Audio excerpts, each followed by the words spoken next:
Hello friends, हमारी जो 12th class राजनीति विज्ञान की एनसीईआरटी सीरीज़ चल रही थी उस पर हम बात करने वाले हैं। हमने स्वतंत्र भारत में राजनीति में हमने देखा किस प्रकार राष्ट्र निर्माण की चुनौतियों से भारत निपट रहा था। उसके बाद में हमने देखा कि जो हमारी लोकतांत्रिक प्रणाली है या फिर संसदीय परंपरा है उसमें किस प्रकार एक दल के प्रभुत्व का दौर चला और दूसरी विपक्षी पार्टियां भी उभरी और किस प्रकार कांग्रेस के एक दलीय शासन व्यवस्था थी उसको चुनौतियां मिली थी। और इसके बाद में हमने देखा था कि भारत में जो आर्थिक क्षेत्र में नियोजित अर्थव्यवस्था का प्लान अपनाया गया था, मिश्रित अर्थव्यवस्था अपनाई गई थी, उसमें किस प्रकार हमने पंचवर्षीय योजनाओं के माध्यम से हम आगे बढ़े। और आज हम देखेंगे कि जब भारत आज़ाद हुआ था उस समय वैश्विक स्थितियाँ कैसी थी और भारत की उस समय विदेश नीति की आधारशिला कैसे रखी गई थी और जिस पे आज तक भारत चल रहा है। और भारत की विदेश नीति के बारे में थोड़ी सी बेसिक जानकारी हम प्राप्त करेंगे। सबसे पहले आपकी एक छोटी सी रिक्वेस्ट, यदि जानकारी आपको अच्छी लग रही है तो अपने दोस्तों के साथ चैनल को सब्सक्राइब कर दीजिए और चैनल को सब्सक्राइब भी कर दीजिए, ठीक है। उनके साथ शेयर भी कीजिए और अच्छे से पढ़ें, क्लास आप पूरी देखें। इसमें आपके सारे जो डाउट हैं वो ठीक से क्लियर होने वाले हैं। इसके अलावा आप यकीन करो, आप जो एनसीईआरटी 12th क्लास में इस बार एग्जाम दे रहे हैं उन बच्चों के लिए हो या चाहे राजनीति विज्ञान विषय से या कॉलेज लेक्चरर या स्कूल लेक्चरर की तैयारी कर रहे हैं उनके लिए भी ये क्लास बेहद इंपॉर्टेंट होने वाली है, ठीक है। तो हम शुरू करते हैं। हम राजनीति विज्ञान 12th क्लास एनसीईआरटी देख रहे हैं, स्वतंत्र भारत में राजनीति, अध्याय 4 भारत के विदेश संबंध, इंडियाज फॉरेन रिलेशन, ये हम देखने वाले हैं। ये हर एग्जाम के लिए बहुत ही ज़्यादा इंपॉर्टेंट है। दोस्तों, भारत जब आज़ाद हुआ था तब आपको पता होगा भारत एक बहुत ही चुनौतीपूर्ण सिचुएशन में आज़ाद हुआ था। सबसे पहले बात, अंग्रेज़ों ने भारत को एकदम मतलब बहुत ही बुरी, जैसे कोई बेघर होता है ना आदमी, कहीं कोई घर नहीं होता है, ऐसी सिचुएशन में छोड़ दिया। आंतरिक रूप से भारत में समस्याएं इतनी थी, बेरोजगारी, भूखमरी, इसके अलावा ऐसा निरक्षरता या फिर महिला पुरुष असमानता, बीच में जो भारत की विविधता के माध्यम से बहुत जो SC ST OBC या महिला जैसे तबके थे तो सामाजिक न्याय का मुद्दा प्रमुख था। और ऊपर से भारत का विभाजन हो गया जिसमें लगभग 80 लाख लोग इधर उधर हुए थे और उनमें बड़े स्तर पे दंगे भी हो रहे थे। इसके अलावा अंतर्राष्ट्रीय कंडीशन ऐसी थी कि सेकेंड वर्ल्ड वार हो गया था और उसके बाद में पूरी दुनिया 2 ध्रुवों में केंद्रित हो रही थी। एक साम्यवादी गुट अमेरिका के नेतृत्व में, वहीं दूसरा गुट USSR के नेतृत्व में, साम्यवादी गुट USSR के नेतृत्व में और पूंजीवादी गुट अमेरिका के नेतृत्व में एकत्रित हो रहे थे। और पूरी दुनिया के देश थे वो दोनों गुटों में कहीं न कहीं एडजस्ट हो रहे थे। तो ऐसी सिचुएशन में भारत के समक्ष चुनौती थी कि भारत को एक ऐसी तटस्थ और निष्पक्ष विदेश नीति की जरूरत थी जिसमें भारत के राष्ट्रीय हित है उनका संरक्षण हो सके और भारत के राष्ट्रीय हित है वो आगे बढ़ सके और उन पे काम हो सके। वहीं आंतरिक रूप से एक अस्थायी और सुव्यवस्थित शासन भारत को मिल सके जिससे हम सामाजिक न्याय की स्थापना कर सकें और एक लोकतंत्र, एकता और अखंडता भारत की कायम कर सके। और इस सब चीज़ों की जिम्मेदारी थे उस समय के भारत के पहले प्रधानमंत्री और पहले विदेश मंत्री जवाहरलाल नेहरू, जिन्होंने अपनी जिम्मेदारी कहाँ तक निभाई, बखूबी मैं कहूँ तो निभाई भी। और हम इस चैप्टर में देखेंगे कि उन्होंने अपनी जिम्मेदारी कहाँ तक निभाई, कहाँ क्या चीज़ें रही, उन सब चीज़ों का हम 1 to 1 विश्लेषण करने वाले हैं। सबसे पहले हम बात करें 1947 में भारत एक बेहद चुनौतीपूर्ण अंतर्राष्ट्रीय परिवेश में स्वतंत्र हुआ। सेकेंड वर्ल्ड वार की तबाही, शीत युद्ध का उभार और उपनिवेशवाद का अंत और नए राष्ट्रों का जन्म, इन सभी परिस्थितियों के बीच भारत को अपनी विदेश नीति का निर्माण करना था। सबसे पहले तो मैं बताऊं आपको 2 नंबर का क्वेश्चन आ जाए कि आज़ाद भारत की विदेश नीति के ऊपर लिखो या भारत किन स्थितियों में, भारत की विदेश नीति ने किन स्थितियों में जन्म लिया, तो बाकायदा आपको यही लैंग्वेज लिखनी है, आपको 2 नंबर पूरे मिलेंगे। भारत 1947 में एक बेहद चुनौतीपूर्ण अंतर्राष्ट्रीय परिवेश में स्वतंत्र हुआ। सेकेंड वर्ल्ड वार की तबाही, शीत युद्ध का उभार, उपनिवेशवाद का अंत और नए राष्ट्रों का जन्म, इन सभी परिस्थितियों के बीच भारत को अपनी विदेश नीति का निर्माण करना था। ये सब चीज़ें लिखोगे। इस चैप्टर में हम देखेंगे अंतर्राष्ट्रीय संदर्भ में शीत युद्ध के काल में भारत की स्वतंत्रता किस प्रकार हुई, गुटनिरपेक्षता की नीति नेहरू जी की अग्रणी भूमिका रही, चीन के साथ भारत के संबंध क्या थे, 1962 का युद्ध और उसके बाद में प्रभाव देखेंगे। और इवन हम 2020 के बाद में जो डोकलाम इशू था उनके बारे, 2017 का डोकलाम इशू था और ये सारे मुद्दों पे हम चर्चा कर लेंगे। गलवान घाटी वाला मुद्दा था, उस पर भी पाकिस्तान के संबंध कैसे रहे, 1947, 1965, 1971 और 1999। उसके अलावा 2025 ऑपरेशन सिंदूर तक के बारे में बात कर लेंगे। भारत की परमाणु नीति क्या रही है, 1974 का परमाणु परीक्षण और 98 का परमाणु परीक्षण। उसके बाद में भारत की न्यूक्लियर पॉलिसी के बारे में हम चर्चा कर लेंगे। और वर्तमान विदेश नीति 2014 से अब तक मोदी जी के आने के बाद में भारत की विदेश नीति में क्या बदलाव आया है, किस प्रकार भारत की जो विदेश नीति है वो आदर्शवाद से यथार्थवाद की तरफ चली गई है, किस प्रकार भारत की विदेश नीति है जो सैन्य मुद्दों से आर्थिक मुद्दों पर केंद्रित हो गई है, इन सब चीज़ों की हम चर्चा करने वाले हैं दोस्तों। इसके अलावा वैश्विक परिस्थितियाँ उस समय क्या थी, इन सब चीज़ों पर बात करें।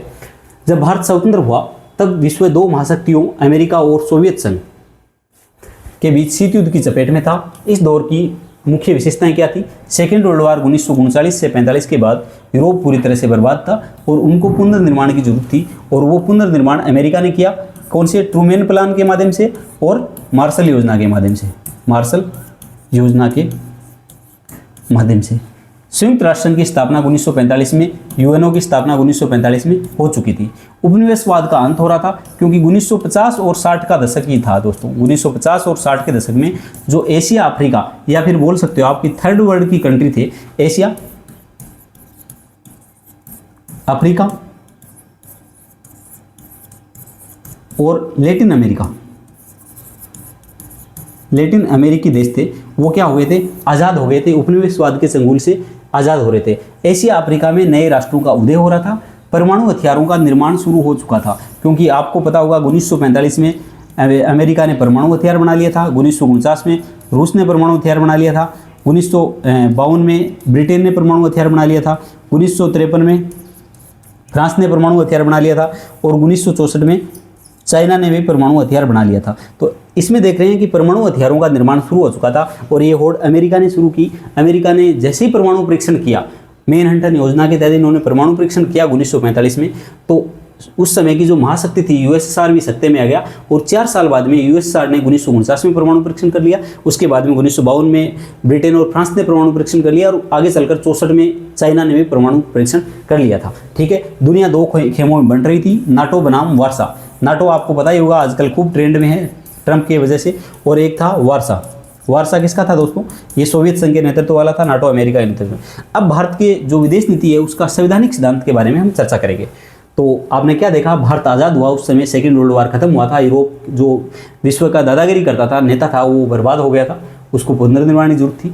यूएनओ की स्थापना हो चुकी थी, उपनिवेशवाद का अंत हो रहा था, परमाणु हथियारों का निर्माण शुरू हो गया, और दुनिया दो खेमों नाटो वर्सेस वार्सा में बंट गई थी। संवैधानिक सिद्धांत क्या था? भारतीय संविधान के अनुच्छेद 51 में अंतर्राष्ट्रीय शांति और सुरक्षा की अभिवृद्धि के लिए राज्य के नीति निर्देशक सिद्धांत निर्धारित किए गए, अर्थात राज्य अंतर्राष्ट्रीय शांति और सुरक्षा की अभिवृद्धि के लिए प्रयास करेगा। ये भारत की डीपीएसपी है जो भाग 4 है, अनुच्छेद 36 से 51 है, तो उनमें 51वां अनुच्छेद है, वहाँ पर ये बातें कही गई है। अब बात करते हैं भारत की स्वतंत्रता की विरासत क्या थी। अंग्रेज सरकार अपने पीछे अंतर्राष्ट्रीय विवादों की एक पूरी विरासत छोड़ी थी।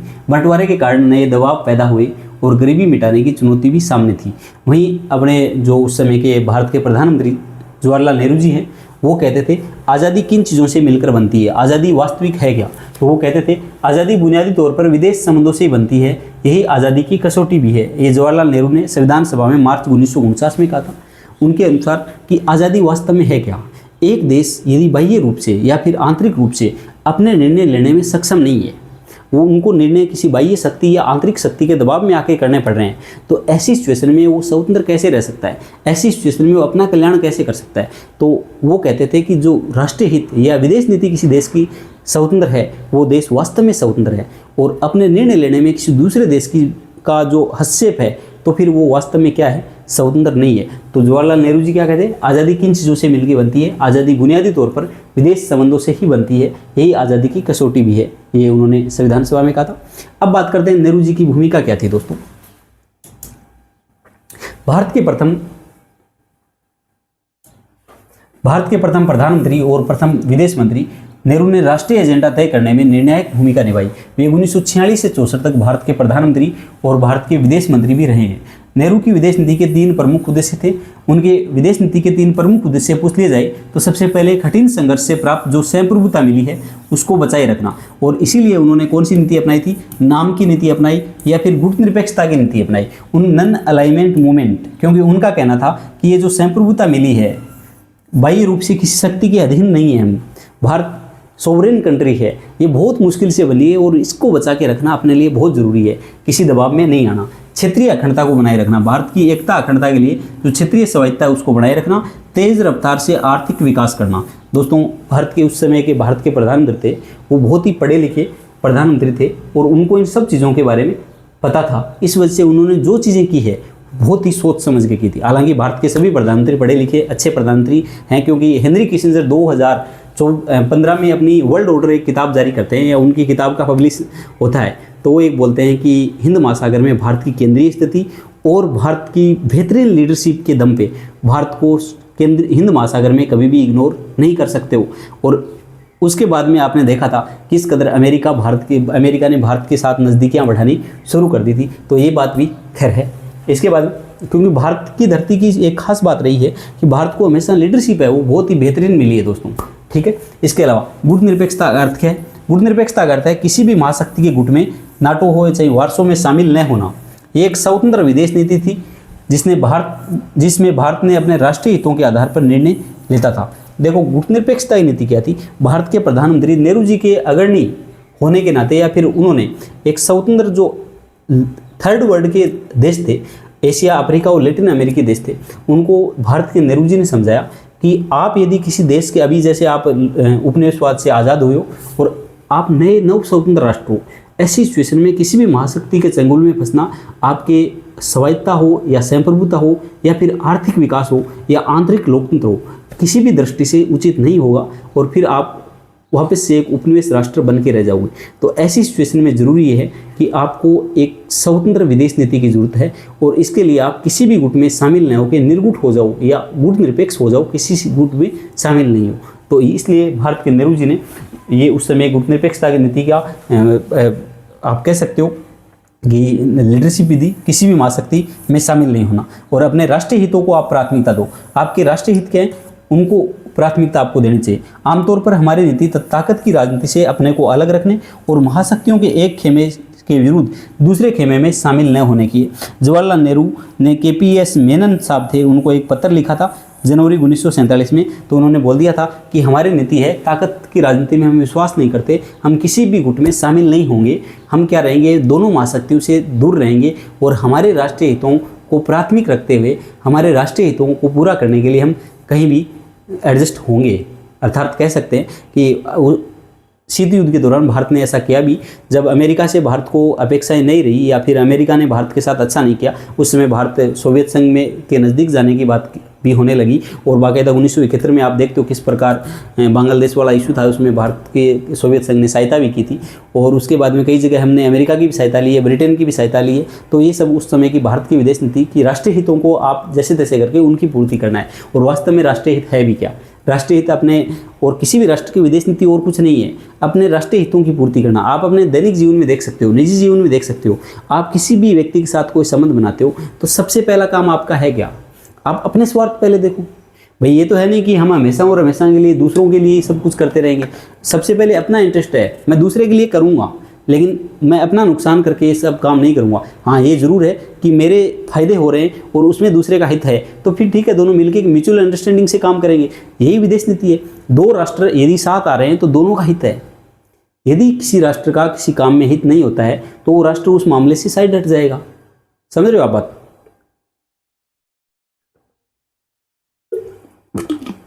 इसीलिए आपने एक चीज़ देखी थी शीत युद्ध के दौरान, जो चाइना कभी USSR के नज़दीक हुआ करता था और वो चाइना 1971 के बाद में अमेरिका के नज़दीक चला गया, और आज वो चाइना अमेरिका के अगेंस्ट खड़ा है, सोवियत संघ के साथ वापस है। इसी प्रकार आप देखते हो शीत युद्ध शुरू हुआ था, भारत पाकिस्तान आज़ाद हुए थे, उस समय पाकिस्तान अमेरिका की झोली में था, उसके बाद में 71 के बाद में वो चाइना की झोली में चला गया। बीच में आपने देखा किस प्रकार 2010 के बाद में चाइना, रसिया और इनके नज़दीक हो गया, अमेरिका से इनमें दूरियां आ गई थी 2001 के बाद में, क्योंकि अमेरिका और भारत नज़दीकियां बढ़ रही थी।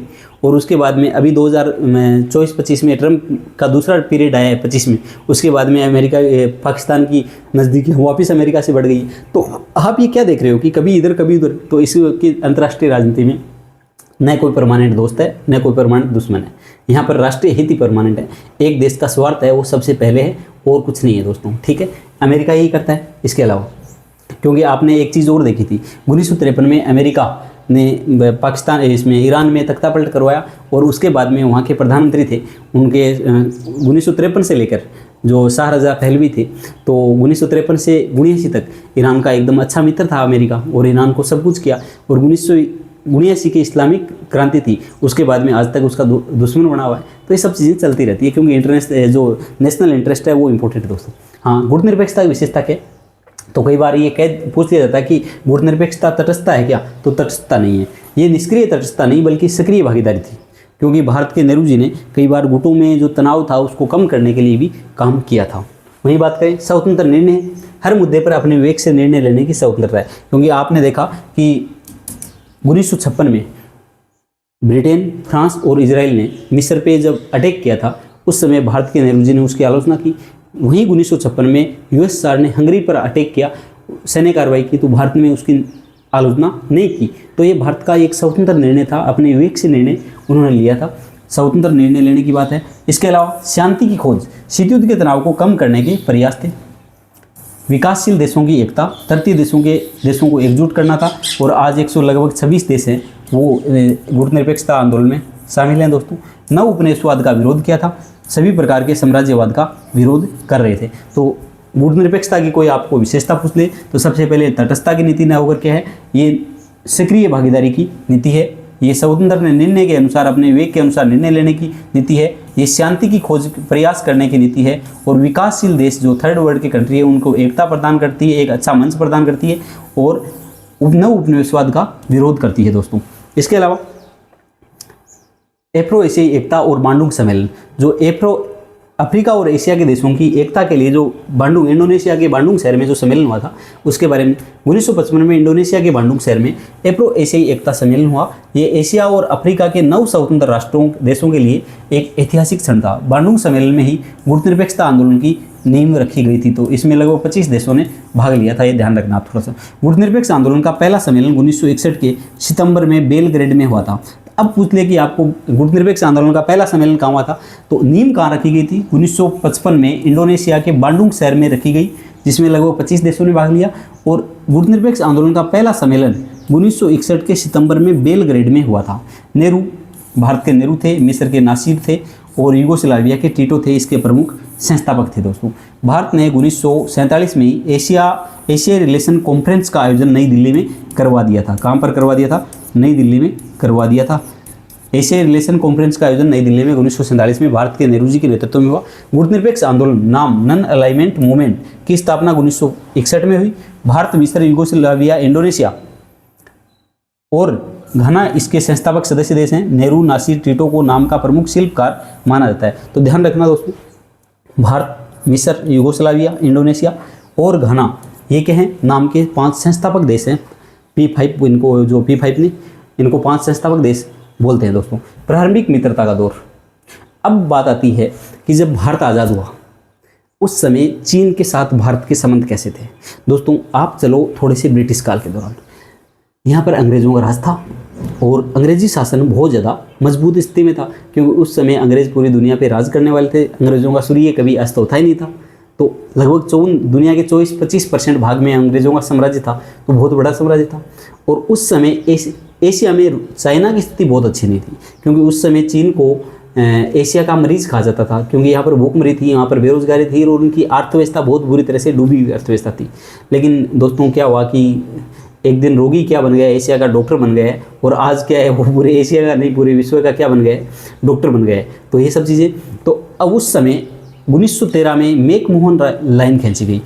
भारत और चीन के बीच में सीमा रेखा का निर्धारण करने के लिए सर हेनरी मैकमोहन के नेतृत्व में एक सीमा आयोग का गठन हुआ। और 1913 में जो मैकमोहन लाइन खींची गई, उस रेखा को चीन ने उस समय तो मान लिया कि ये भारत और चीन के बीच में बाउंड्री है, लेकिन कालांतर में चीन ने उसका विरोध किया, क्योंकि आज़ाद होने के बाद चीन उस लाइन को मानने से इनकार करने लगा। कि उस समय चीन की स्थिति थी वो बहुत ही नाजुक थी, आर्थिक स्थिति देखें या फिर राजनीतिक स्थिति देखें बहुत कमज़ोर थी। तो चीन ने मजबूरी में स्वीकार कर लिया। लेकिन आज़ाद होने के बाद में माओ के नेतृत्व में 1949 में क्रांति हुई, उसके बाद चीन ने उस बात को स्वीकार नहीं किया और कालांतर में क्या, चीन उस बात का विरोध करने लगा। हालांकि जब चीन आज़ाद हुआ 1949 में और भारत आज़ाद हुआ 1947 में, तो भारत और चीन के संबंध बहुत ही दोस्ताना ढंग से शुरू किए गए थे। इवन भारत गैर साम्यवादी देशों में पहला लोकतांत्रिक देश था। गैर साम्यवादी देश जो यूएसएसआर के जो देश थे, उन्होंने तो चाइना को मान्यता दी थी, लेकिन भारत ऐसा पहला लोकतांत्रिक देश था जिन्होंने चीन में साम्यवादी शासन को मान्यता प्रदान की थी 1950 में या 49 में।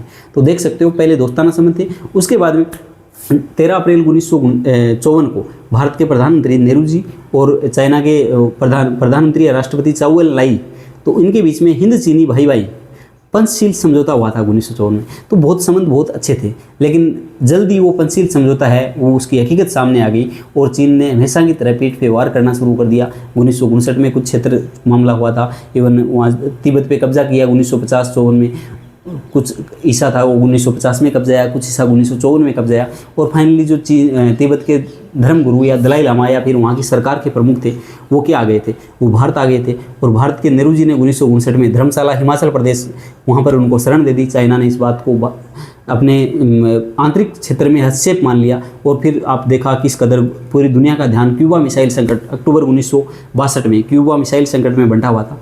उस समय चाइना ने भारत पे अटैक कर दिया और 7-8 दिन में जितना भी क्षेत्र जीतना था वो एक तरफा जीतकर उन्होंने क्या युद्ध विराम भी घोषित कर दिया। नेफा का क्षेत्र हो या फिर अक्साई चीन वाला क्षेत्र हो, नेफा जो आज का अरुणाचल प्रदेश वाला क्षेत्र है वो कुछ क्षेत्र वो जीत लिया, असम में प्रवेश कर गया, और जो अक्साई चीन वाला क्षेत्र है वो भी जीत लिया, और उसके बाद उन्होंने युद्ध विराम घोषित कर दिया। चाइना हमेशा ऐसा करता है, जब दुनिया का ध्यान दूसरी चीज़ों पर होता है तब वो ऐसा काम करता रहता है। खैर ये सब तो शुरुआत में संबंध बहुत अच्छे तरीके से शुरू हुए थे, लेकिन जल्द ही संबंधों में खटास आ गई जो आज तक चली आ रही है। लेकिन आज चाइना और भारत के संबंध है वो विरोध और सहयोग दोनों के माध्यम से चलते हैं। जहां राजनीतिक क्षेत्र में हमारा विरोध आपस में झलकता है, वहीं आर्थिक क्षेत्र में दोनों एक दूसरे के सहयोग के बिना चल नहीं सकते, क्योंकि भारत का सबसे ज़्यादा द्विपक्षीय व्यापार होता है वो चाइना के साथ होता है। तो भारत की और चाइना की इकोनॉमी परस्पर इंटरडिपेंडेंट हो चुकी है। तो बात करते हैं प्रारंभिक मित्रता का दौर कैसे था। 1949 में चीन में कम्युनिस्ट क्रांति के बाद भारत ने चीन की नई सरकार को मान्यता दी। नेहरू का मानना था कि चीन के साथ मैत्रीपूर्ण संबंध रखना भारत के हित में है। हिंद चीनी भाई भाई का नारा लोकप्रिय हुआ। 29 अप्रैल ये 29 अप्रैल था, 29 अप्रैल 1954 को पंचशील समझौता हुआ और दोनों देशों के नेताओं ने एक दूसरे के देश का दौरा भी किया। 29 अप्रैल 1954, मैंने गलती से 13 अप्रैल बोल दिया था, तो 13 अप्रैल ने हो गया क्या है 29 अप्रैल है, ठीक है। पंचशील के 5 सिद्धांत थे। ये 5 सिद्धांत कई बार आपसे पूछ लिए जाते हैं। एक दूसरे की प्रादेशिक अखंडता और स्वयं प्रभुता का सम्मान करना चाहिए। परस्पर अनाक्रमण, मतलब एक दूसरे पे आक्रमण नहीं करेंगे। तो आप क्या ध्यान रखोगे, अखंडता, अनाक्रमण, और एक दूसरे के आंतरिक मामलों में हस्तक्षेप नहीं करना। और क्या है, आंतरिक मामलों में हस्तक्षेप नहीं करना। इसके अलावा समानता और परस्पर लाभ, शांतिपूर्ण सहअस्तित्व है। तो क्या है, समानता और शांतिपूर्ण सहअस्तित्व है, शांतिपूर्ण सहअस्तित्व है। तो ध्यान रखना 3 तो है इसमें, AAA और और 2S। तो ध्यान रखना, अखंडता, अनाक्रमण, आंतरिक हस्तक्षेप नहीं करना है, और इसके अलावा समानता और शांतिपूर्ण सहअस्तित्व बनाए रखना है। तो ये 3 चीज़ें आप ध्यान रखना। एक दूसरे की प्रादेशिक अखंडता और संप्रभुता का सम्मान करेंगे, परस्पर अनाक्रमण है, और एक दूसरे के आंतरिक मामलों में हस्तक्षेप नहीं करना है, समानता और परस्पर लाभ पर ध्यान देना है, शांतिपूर्ण सहअस्तित्व के लिए प्रयास करना है। अब तिब्बत का विवाद आता है दोस्तों। 1950 में चीन ने तिब्बत पर कब्जा कर लिया। ये भारत और चीन के बीच एक महत्वपूर्ण विवाद का बिंदु था, क्योंकि जो तिब्बत है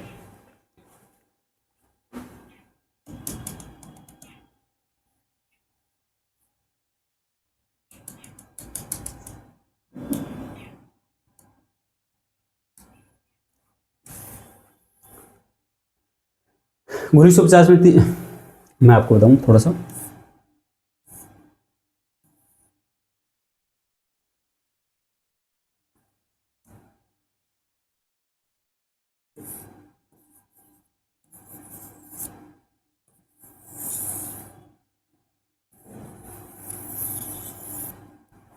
ये अपने भारत की बात करें थोड़ी सी, मैप सही नहीं बना गया।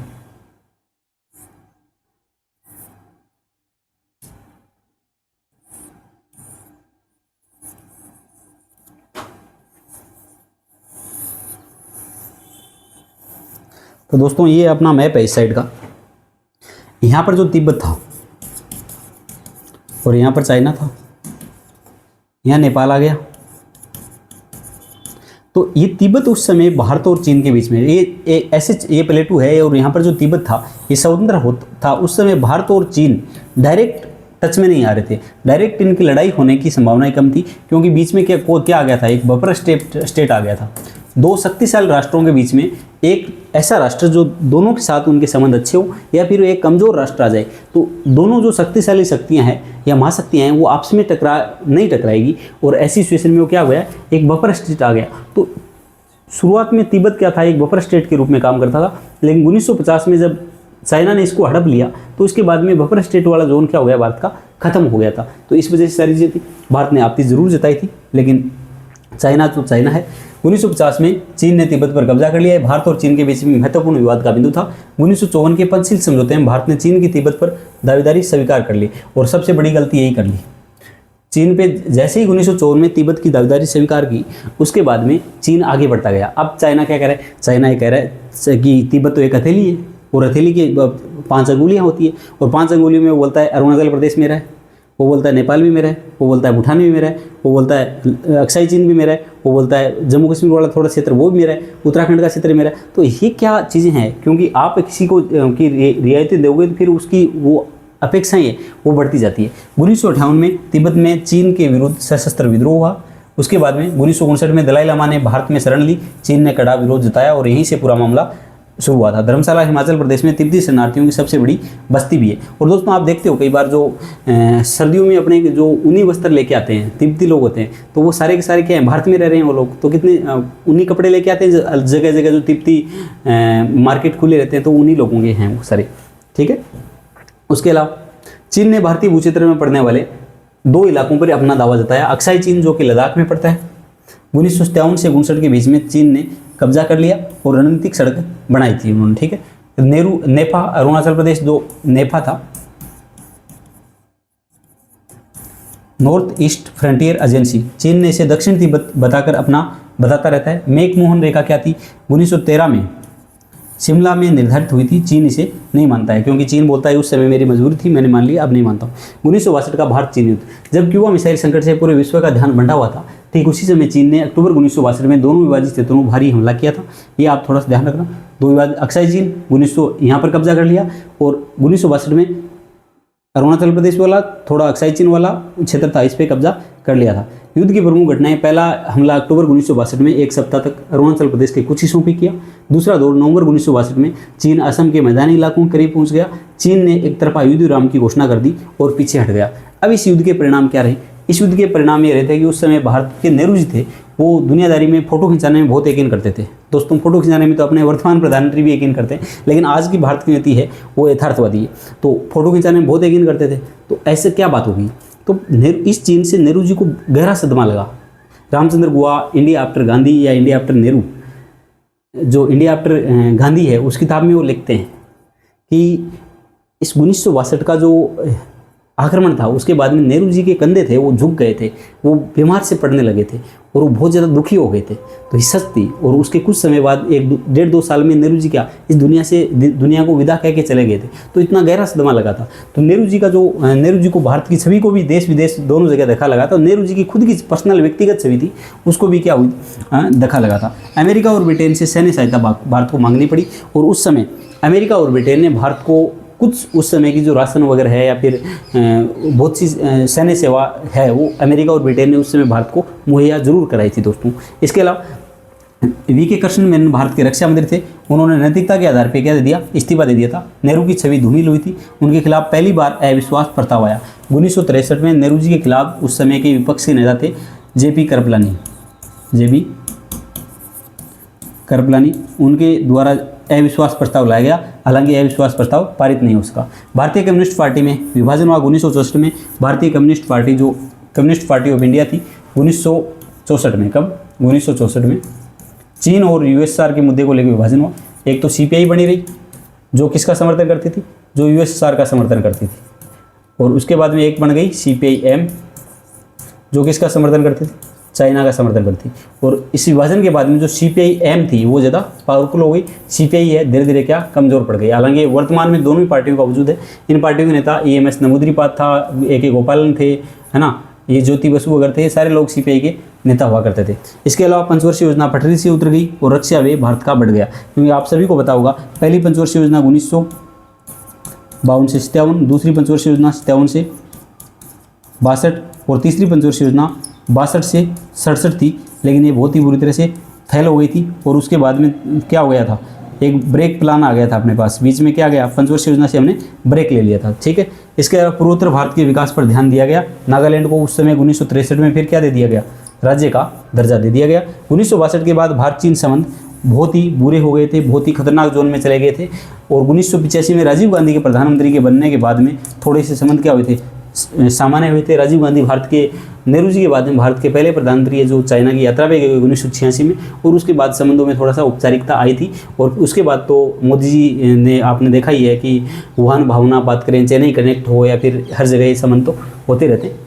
भारत और चीन के बीच संबंधों में सामान्य होने में करीब 10 साल लगे। 1976 में पूर्ण राजनयिक संबंध बहाल हुए। 1979 में अटल बिहारी वाजपेयी उस समय विदेश मंत्री थे, वो पहली बार चीन गए, और राजीव गांधी हैं 1986 में कहाँ गए थे, चाइना गए, जो भारत के, नेहरू जी के बाद में भारत का के पहले प्रधानमंत्री थे। इसके अलावा आपने देखा दोस्तों कि अभी 2014 के बाद में बात करें, 2017 में पहली बार भारत और चीन की सेना आपस में सामने आ गई थी डोकलाम इश्यू के 2017 में। जो डोकलाम पठार है, भूटान, भारत और जो चाइना का जो एक ट्रायंगल है, उस वहाँ पर मतलब तीनों सेनाएं आप सामने आ गई, क्योंकि भूटान और भारत के बीच में जो रक्षा संधि है उसके माध्यम से भूटान की रक्षा करना भारत का दायित्व भी था। तो भारत की सेना वहाँ 3 महीने तक डटी रही और उसके बाद दोनों ने कूटनीतिक जो बैक चैन डिप्लोमेसी के माध्यम से दोनों सेनाएं आप पीछे हट गई थी। उसके बाद में आपने देखा किस कदर 2020 में कोरोना से ध्यान भटकाने के लिए चाइना ने भारत पे अटैक कर दिया, और गलवान घाटी का मुद्दा था, उसमें भी भारत के कुछ सैनिक शहीद हुए थे, कुछ चाइना के